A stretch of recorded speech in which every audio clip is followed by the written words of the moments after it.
only solution to this conflict is a negotiated deal to silence the guns and hand authority to the Sudanese people. We believe upcoming talks that will include the UAE, Egypt, African Union representation is an opportunity to end this war and hand the Sudanese people their future back.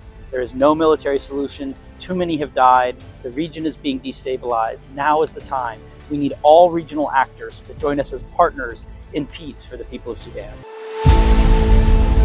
When it comes to U.S. priorities in Sudan, it couldn't be more clear. Our priorities are to end this war, to have a civilian government accountable to the people of Sudan, and to make sure every man, woman, and child in Sudan has access to life-saving food and medicine.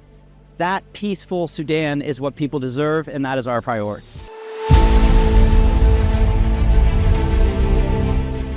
We think a diplomatic solution is the only option for ending this war, and we are seeing more and more support for that peace process from our partners across Africa, across the Gulf, across the world. People understand this war needs to end now, and the Jeddah process is a crucial platform for bringing the forces together to end this war. We believe that the fighting needs to stop now. There is no military solution to this conflict, and the people of Sudan deserve to live in peace.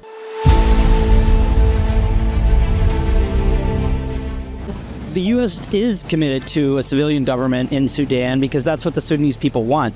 When the Sudanese people rose up to throw off the Bashir regime years ago, they made clear they wanted a constitutional transition to defining their own future. We still believe that is the path the Sudanese people want and the only answer of how we go forward. We believe there needs to be an integrated professional military that is accountable to that civilian government, and that government is accountable to the people of Sudan.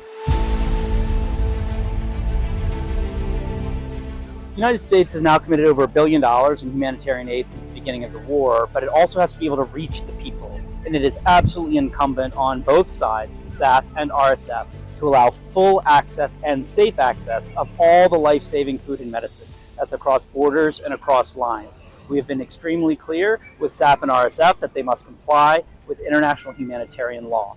Wars have been fought for millennia, and across civilizations and countries, we have agreed that there are certain things that must be allowed, and that is humanitarian aid. We have people that are starving, people that are facing spreading disease, and the humanitarian access must be allowed now, in addition to the humanitarian aid that is being increased with donations from around the world.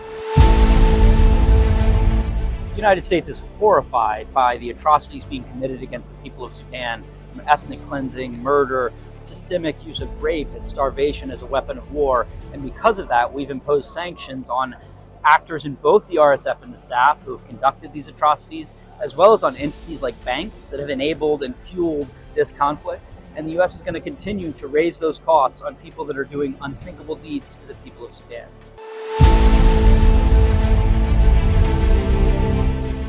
The United States stands with the people of Sudan in wanting a civilian government that is accountable to the people of Sudan. We don't take a position on the individual or party that should be, but we do believe that we need to see a restoration of the constitutional transition that the Sudanese people struggled for many years ago and deserve for control of their future.